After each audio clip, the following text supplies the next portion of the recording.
Hello, I'm Hal Lublin. And I'm Mark Gagliardi. Since the dawn of humanity, one issue has gone unsettled. With the fate of the world in the balance, we're here to settle, once and for all. Best mall food court item.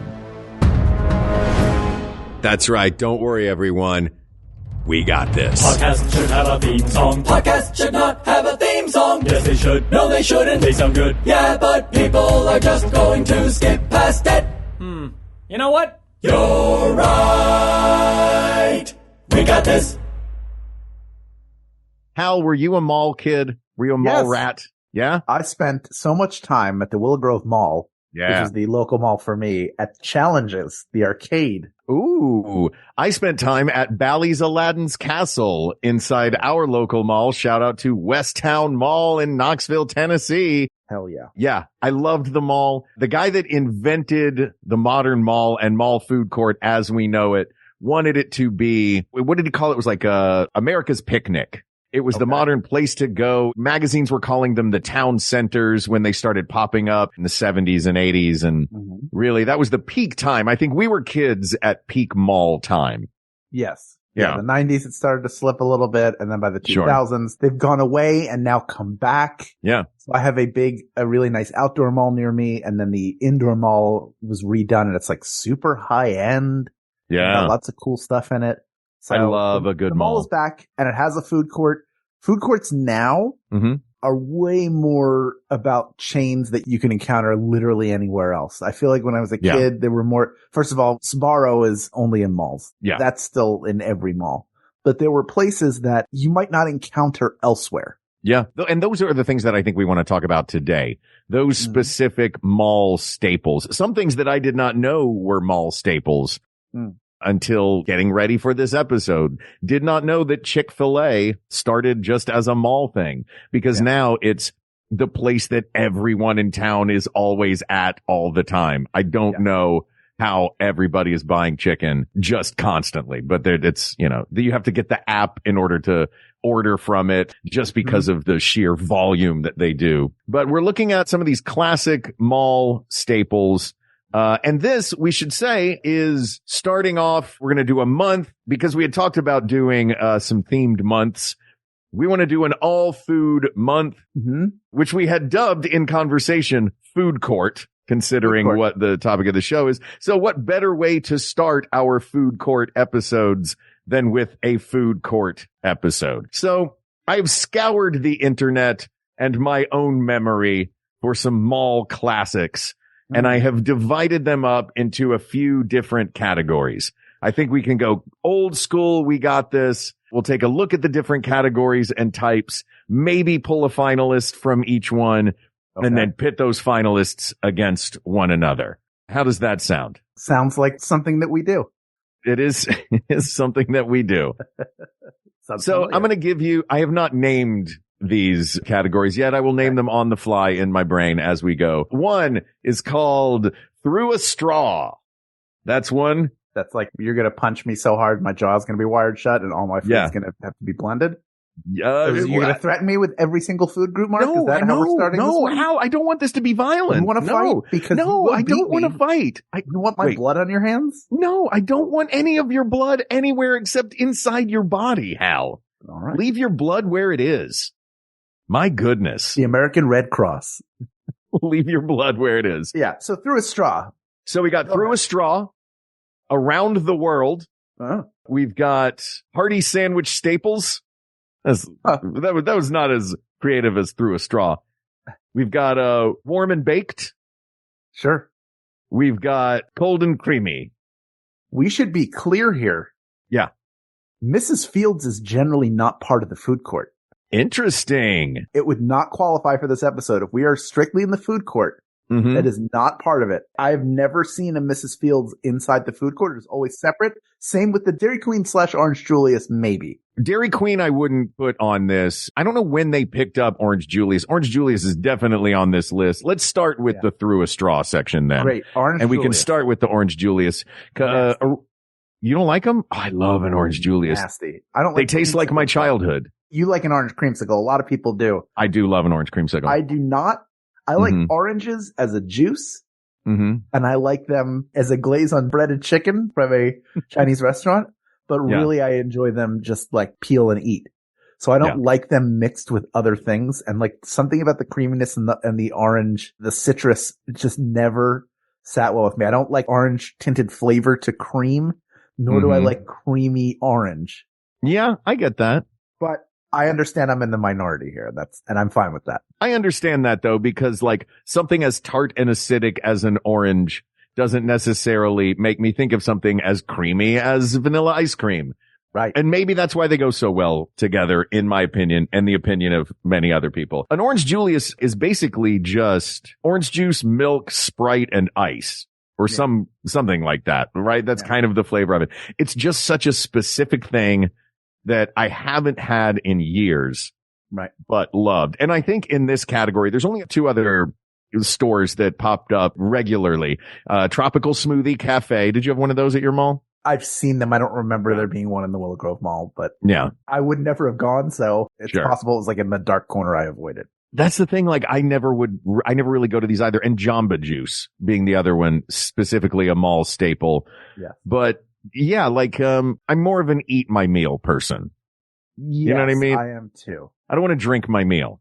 An Orange Julius is an indulgent drink to have with a meal. The other ones seem like meal replacements.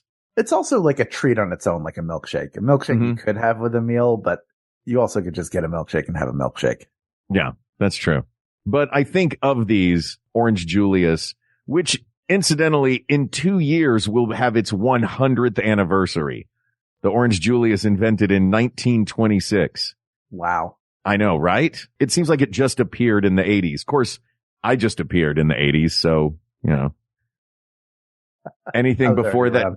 It's like avocados. I did not know that. I was like, avocados just got really popular. It's like, no, you just moved to California.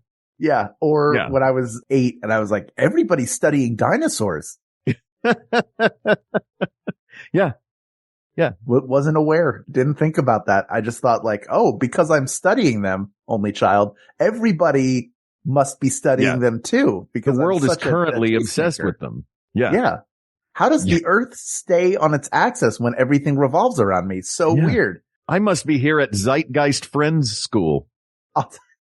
Just whatever everyone is doing. You'll tell me what? I'll tell you that when the Orange Julius sort of faded away, because it faded away after a certain point, I didn't celebrate it, but I did sort of do that little like, okay, moving on. And then listeners, Hal is washing his hands of the Orange Julius. Yes. Goodbye, Orange Julius. Then Dairy Queen's like, hey, we brought back Orange Julius, everybody, or now they're part of us. I was like, ugh.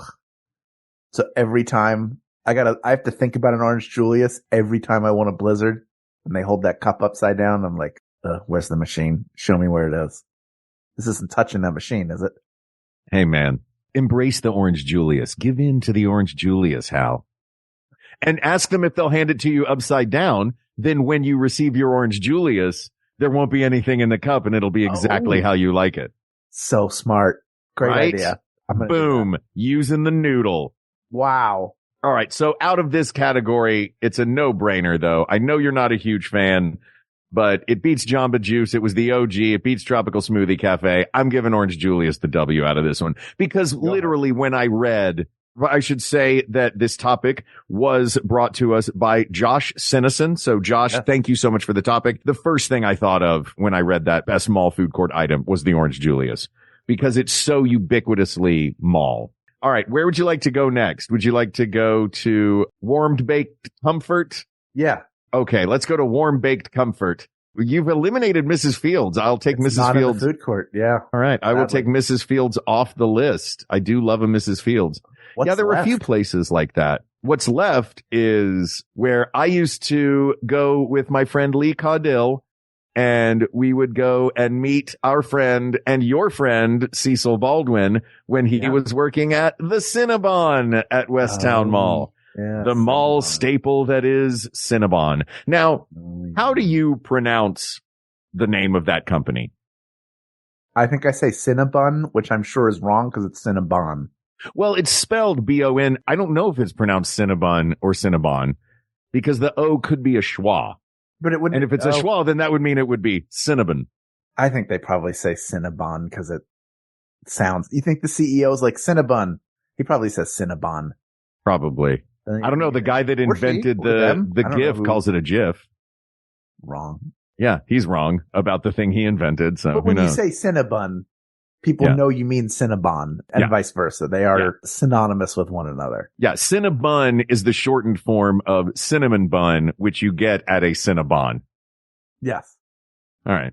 That makes sense. Good. Also on this list, we've got two directly competing companies, and that is Wetzel's Pretzels and Auntie Anne's Pretzels.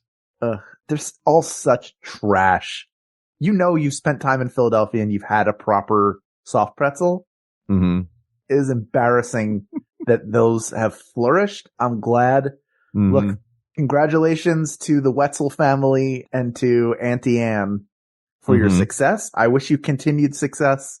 I hope that you provide jobs to people who need them and food to people who want it, but also those are not great pretzels. I mean, the cinnamon one is fine. As soon as you take it out of this is going to be a salty pretzel. I don't want a pretzel with butter all over it. They are really, is it Wetzel or Auntie Anne's that does the super buttery? I think they both do. They both do like a butter or a little oil to get like the salt to stick. And then it's just, we've lost the thread. We've lost the thread of the. They lost the thread long ago. They have 10 different kinds of dipping sauce. Sometimes they're like, this pretzel has pepperoni on it. You're like, that's a pizza. That's not a pretzel. Stop that. Yeah. For all of the faults of the pretzel places, I don't want to just give this one to Cinnabon by default because Mrs. Fields is not in the food court and Wetzel's Pretzels and Auntie Anne's Pretzels. Shout out to them also for handing out free samples, specifically Auntie Anne's. Just that you can walk through and there's always a sample person out, which I love. But I would like Cinnabon to win on its merits because a Cinnabon is delicious. It's great. Indulgent garbage.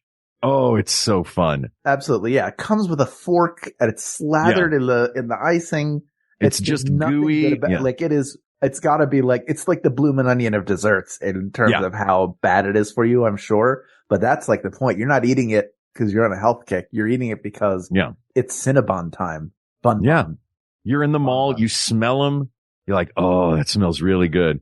Especially with a buddy. It's easy to split one. Just get 2 forks and fight over who's going to get that final middle section. That middle piece. Swirl. Yeah. That's the one. I think the 2 best bites of a Cinnabon are the crispy crunchy outside where you first start to peel the thing apart and that soft gooey center, like where the paper towel tube would be. Yeah. And it's got the most cinnamon, cinnamon spread on it.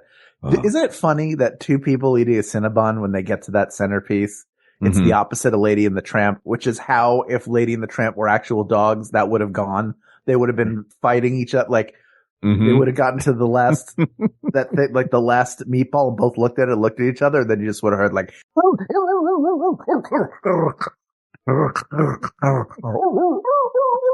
yeah, that was Tramp yelping away in pain because Lady was gonna get that meatball. Oh yeah. Nobody was separating Lady from that meatball. Yeah.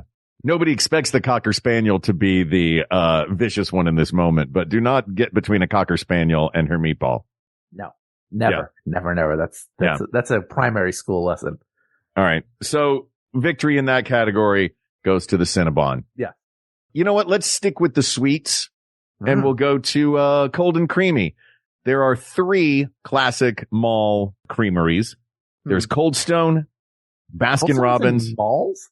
Cold Stone, oh yeah, began very much in malls. Okay. At least in my experience of it was Cold Stone was a mall staple. Never seen one in a mall, but I believe you.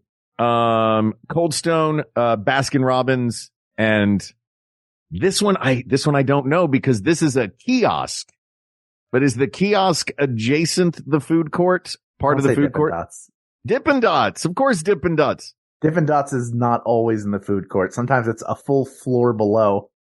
Yeah, why is because it's the ice cream of the future. It can't be constrained by your modern mall layouts. Yeah. The mall is of the past. The Dippin' Dot is of the future. Yeah. They're so bad. Dippin' Dots suck. Why? Whoa. Why the hate on Dippin' Dots? Because they're like dry ice. So they're not pleasant when you put them in your mouth. Yeah. And then you finally get the flavor, but like it doesn't last that way long. Like it doesn't hold up, but it's just a bunch of mini frozen ice cream balls. And wouldn't you rather just have a scoop of ice cream that you can enjoy? Like, do you need to eat ice cream BBs? Like, what in your life? It's not even that. It's like, you remember when they would have like headache pills and they would show the capsule breaking open and all the active medication falling out in slow-mo. They turn that into ice cream. It's going to go everywhere. It's not if stuff's going to roll all over the place, make it an M&M or a sprinkle. What about the ability to do flavor combos? You can mix up flavor combos. So 2 scoops of ice cream. No, that keeps them way more separate. Together. You're not mixing the flavors like you can with Dippin' Dots. Why do you want to do that? Oh, the person who makes dams on their plate so the food doesn't touch all of a sudden wants every flavor together at once? Come on, Mark. Yeah, every flavor of dip. I'm picking my combo of Dippin' Dots. I'm picking the flavor combo I want, shaking them up in the bag or in the little cup. The bag? In the bag. Yeah, I just get a feed bag. You just get a bag. Yeah, so you put it in this Target bag. Yeah. Hold on, let me take the deodorant out. Oh man, there's a receipt in there. Now it's all wet. That's okay. I can use that as a cone and hold it. I remember when Dippin' Dots came out, and I was very excited about Dippin' Dots coming out. We all were. Yeah. And then we tried them. And you know what? Dippin' Dots are great to have once. Right. To say you did. This was exciting. You tried a few times, a handful of times, every once in a while. I agree that. What? Is there a fish tank behind you? No. That's like? this weird little bug thing that Annie got. It attracts bugs because we get mosquitoes in here a lot. It attracts them, and then it's got a fan blowing into it, so it sucks them in through the fan. And then there's a sticky piece of paper at the bottom, so they stick to the paper. And then, I feel bad, excitedly waxing about the animals that I'm killing in my home. Yeah. But it is a wild little contraption. If they were people, you wouldn't be defending. There's not an aquarium behind me. Yeah. Yeah. Dippin' Dots are a good one time. I tried it. It said it was the ice cream of the future, but it is a lie. And it's like they just keep pulling people in because they're not going anywhere. They're everywhere. State fairs. I think they're at Dodger Stadium. I think you can get Dippin' Dots. Mm-hmm. Like pretty much anywhere you go, Dippin' Dots are available, but there's no way while I draw breath. Number one, they're not a food court. They're not a food court place. And then what was the other? The other ones were Baskin Robbins. I think Cold Stone and Baskin Robbins. I think of Baskin Robbins as that's a mall. It is a mall. It is in malls, but in the same way that like Burger King and McDonald's are in the mall. Right. Yeah. And you know what I mean? From there is going to win. Yeah. So I don't think anything from this category is going to make it through. No. No, sorry, whole ice cream category. Let's move on. We've got, you know what? Here's a little mini category. Okay. That I don't know if it's like when Aaron Tveit was nominated for a Tony against no one, but they still had to decide whether or not he was going to win it. 51% of the voting people had to actually affirmatively say, yes, he should get it. So it was the Tony it's either Aaron Tveit for Moulin Rouge or nobody. Could you imagine if you lose to nobody? God, I know. We would rather not give an award this year than give it to you. So we're going to have that. This is the Aaron Tveit category of this. And do we want to send to the finals? There are two of them. I don't know which one is better. I think we had Potato Corner. Did you ever have one potato too?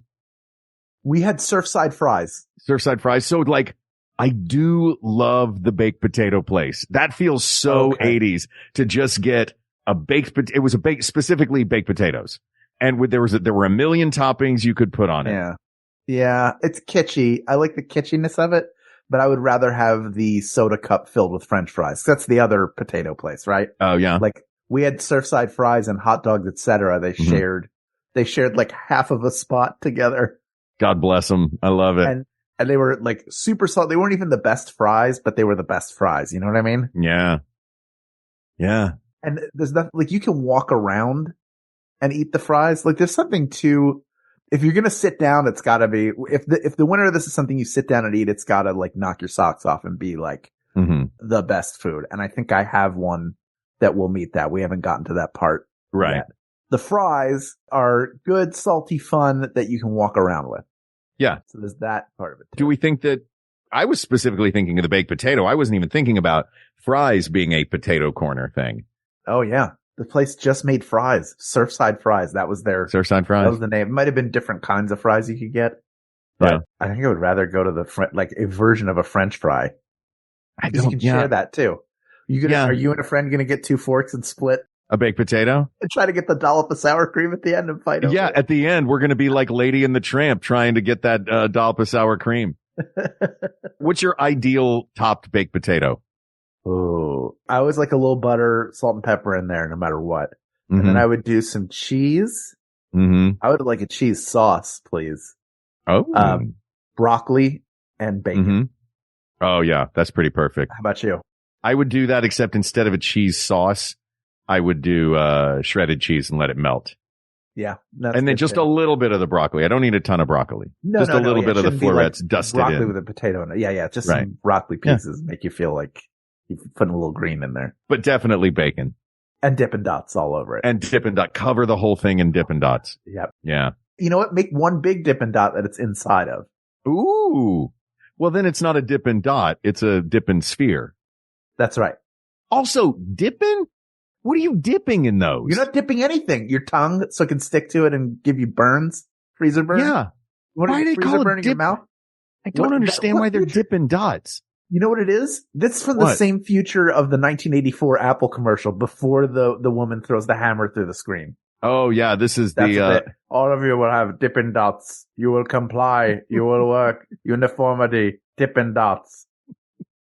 Yeah. So, you know what? Unlike Aaron Tveit, who did win the Tony that year, I don't think French fries are going to make it to the finals of this.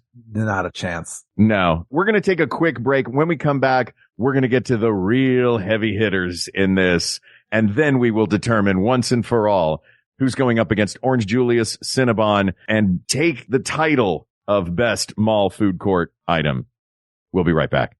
Alison Brie was the star of the Netflix series Glow. Being a gorgeous lady of wrestling isn't easy. Especially when it's time to get in the ring.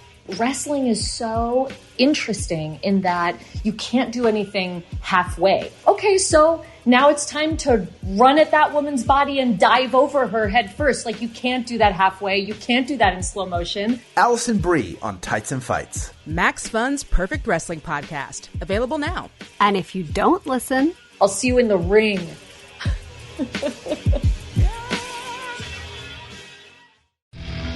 Hi, this is Biz, and this is the final season of One Bad Mother, a comedy podcast about parenting. This is going to be a year of celebrating all that makes this podcast and this community magical. I'm so glad that I found your podcast.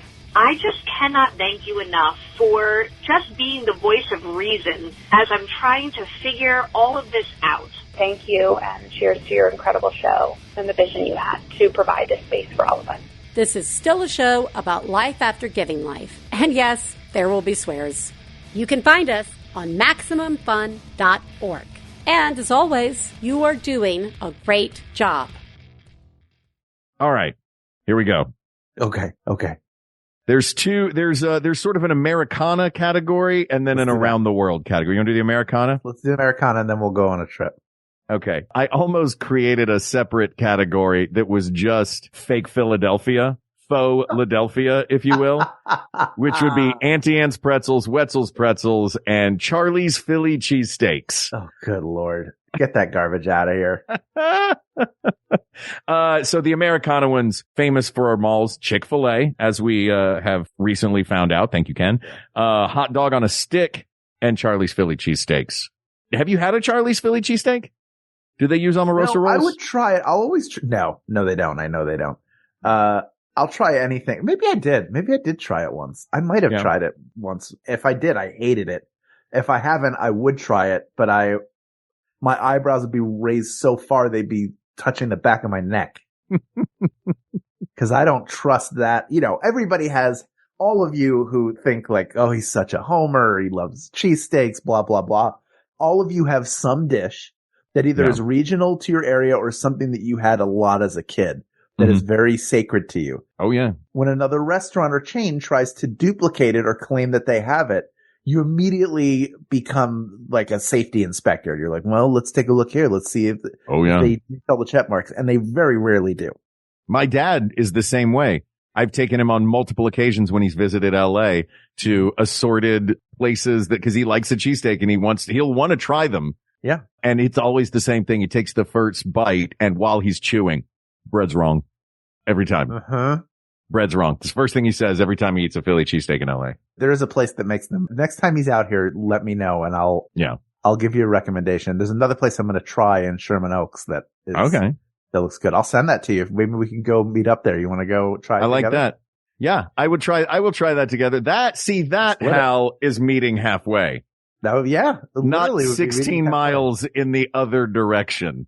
I didn't say we were meeting halfway for that. I said there was a good Italian place and do you want to go there? That's true. And you were I want to know the town where that sauce is from. Cause we just went to lunch the other day and we went to this Italian place that famously makes this penne with this sauce that only exists at one restaurant somewhere in like the Amalfi Coast. The Amalfi Coast. That's right. I was going to say Sicily, but that's not right. No. And, this is very good. But anyway. All right. So out of these, Charlie's Philly cheesesteaks, Chick-fil-A, hot dog on a stick, any of those stand out to you as one that might make it through to the end? I think there are restaurants that started in the mall and then no longer, like I don't see Chick-fil-A in malls really anymore. Yeah. Because the line would be out the door now that everybody knows about them and enjoys their pickle bride chicken. You can find that recipe, by the way, and make it yourself in an air fryer. And if you want to have it on a Sunday. Yeah. If you want it on a Sunday. Of these, the one that I associate with malls the most is hot dog on a stick. Yeah. Made famous in, Fast Times at Ridgemont High. Yes. Yeah. Hot dog on a stick at the Sherman Oaks Galleria. And they would mix the lemonade with their arms, which they don't do anymore, I assume. Hot dog on a stick, though it's interesting because hot dog on a stick to me isn't known for an item. It's known for its uniforms. Yes. And the crazy color combo. The lemonade's great. It's like a corn dog, right? It's a corn dog. I mean, hell, it's a hot dog on a stick. That's a corn dog. Hot dog on a stick. Never had one. You've never had a corn dog? No. Never. Really? Ken always is like, you would get, what? He'll like, he gets. That's a good impression. Pearl clutching. Yeah. But he always said like, get the one at Disneyland. It is. The one that's the size of a Zeppelin, which I've heard is if I was going to get one, that's the one I would probably want to try first. Realistically, I would probably wind up near a hot dog on a stick, and that would be the first one I'd try.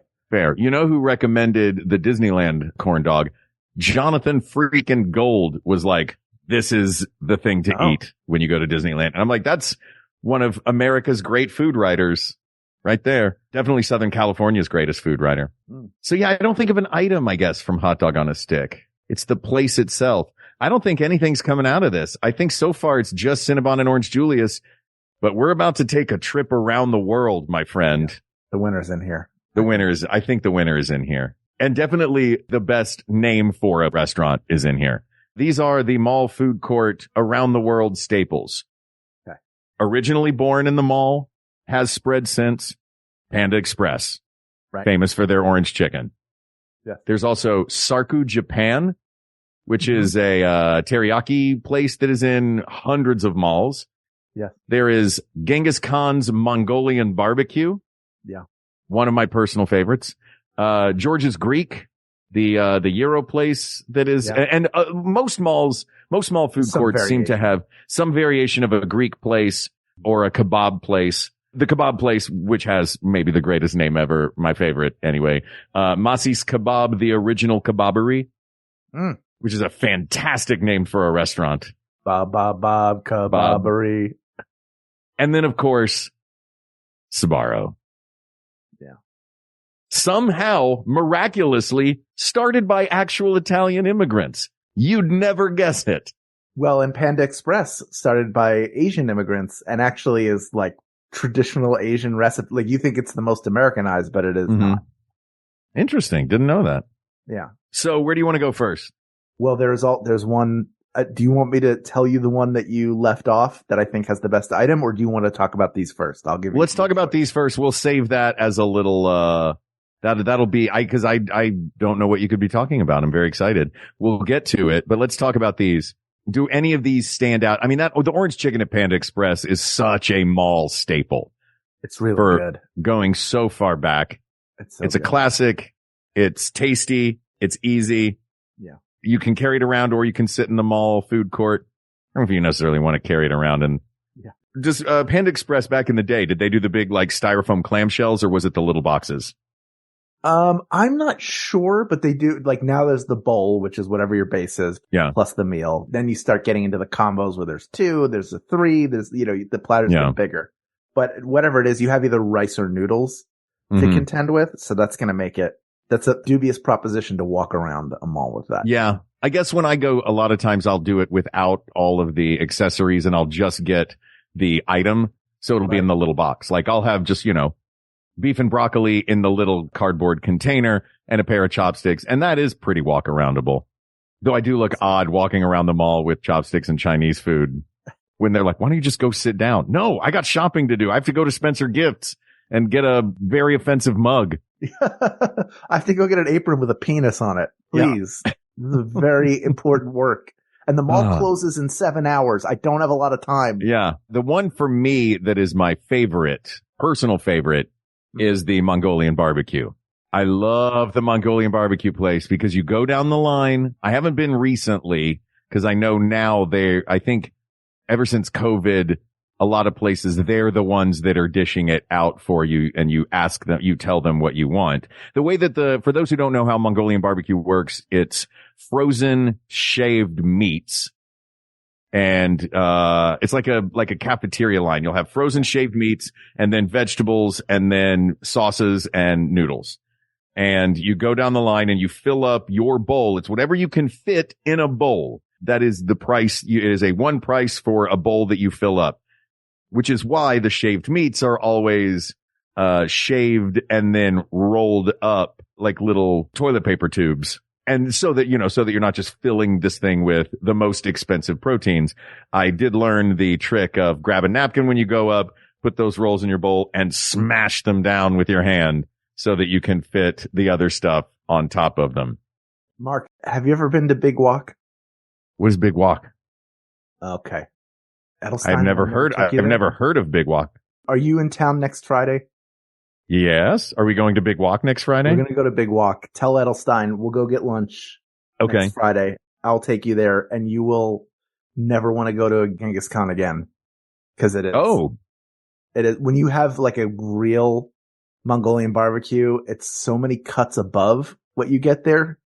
Just the sauces alone. Is this in a mall? No. It's a freestanding structure. But you know what it is like? Yeah. There's no way Sbarro's going to win because you've had a billion better Italian meals at other places. That is like I really want pizza, pull cord or break glass in case of emergency, right? And that can't be a winner. Genghis Khan is like that for Mongolian barbecue. Interesting. To me, because my first experiences with it were outside of a mall. It's like a place in Jersey was the first one I went to. I really liked that. Then I got turned on to Big Wok down in Manhattan Beach, California. Look it up if you're in town and you like Mongolian barbecue. Make it a point to go there. It's just a little bit south of the airport. It is so good. I took Edelstein there a couple times. We still text and talk about it sometimes. Okay. But it's going strong. I was just there with Mike Ross a couple weeks ago. Like I will make the hour plus drive down there for that. Oh, wow. It is worth it. So that's why, I would say the best item might not come from there. Nothing wrong with enjoying it, but I don't think it's got the best item. You know what? I don't want to immediately discount and I say this as an Italian American, a proud Italian American. Right. I don't think of Sbarro as being Italian food. I think of Sbarro as being mall food. That triangle of pizza that is as thick as French bread. It's not an Italian pizza, but it is a delightful mall snack. You know what I mean? Right. And that to me that's what we're looking for here. I would argue that that may be a contender, the slice of Sbarro pizza, because it's so mall ubiquitous. No other pizza tastes like Sbarro pizza. Right. It tastes like pizza. Yeah. Other pizzas taste like pizza. This tastes like I'm not having a slice of pizza. I'm having a Sbarro. I think I can top it. Okay. Are we going to your other thing now? No, not yet. Yeah. Okay. You want to talk about the Japanese place? Yeah.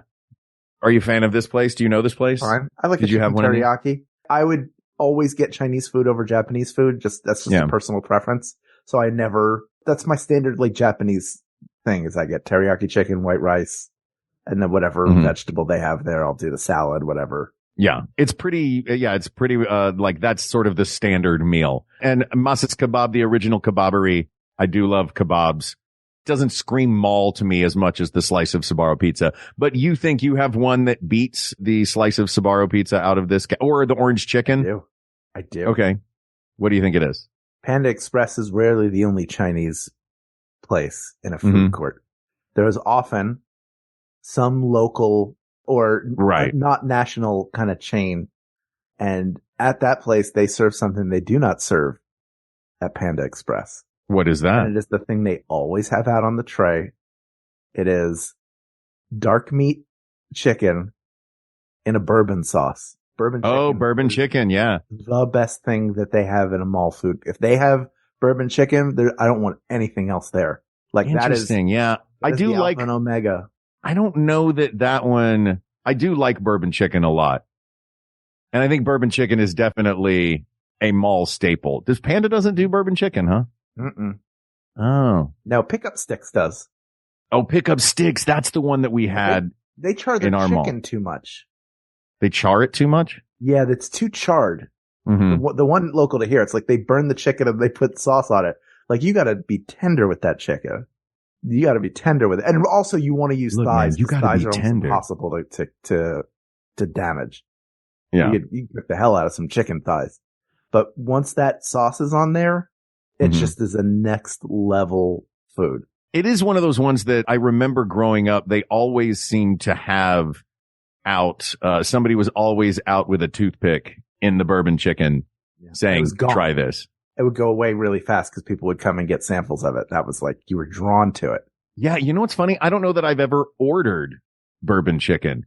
I've only ever grabbed a couple of little toothpicks of it. Oh boy. Like, I don't think I've ever had a whole plate of bourbon chicken. Why didn't you order it after doing it? Is because you had something else in your mind? Yeah, it just wasn't my thing. I thought it was good, but it wasn't what I was craving. Oh yeah. I was usually looking for something more fried or something worse for me. Right. You know what I mean? It's got a lot of sugar in it.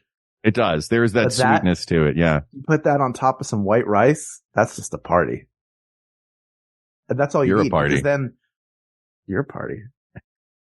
You take the sauce and the sauce is all over. There's so much sauce that then the rice takes on the sauce too. So yeah. I feel like that's the point of the rice. Yeah. It's to soak up. It's to be the napkin. Oh man. It's good. Yeah. It's really I do look, like I said, I may have ordered it once or twice, but I do think, I know exactly the flavor. The flavor, it's interesting. Yeah. The flavor takes me to the mall. Mm-hmm. You know what I mean? As soon as I saw that come up, the first thing I thought of was Surfside Fries, just because I loved their neon sign. And I thought it was so stupid. I was like, there's no way this is a sustainable business model because they literally are only like fries go with things. They're not the thing you get. Yeah. But I remember having bourbon chicken for the first time, which I think happened sometime in the 90s. And it was, my eyes were open and I could see for the first time. That was how I felt. All right. I think that's it. Like you just said, it takes you to the mall, which I think is another really good.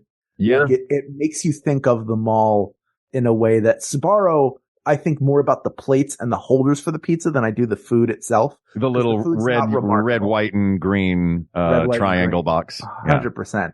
But in terms of like, I think it's just a divine dish. And you said it takes you to the mall. Like it makes you think of the mall. And I think those things combined make it the best mall food court item.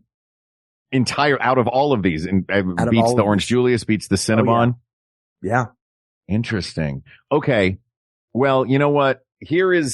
Look, the question that was asked to us was best mall food court item. Yeah. And I think because it takes me to the mall mentally.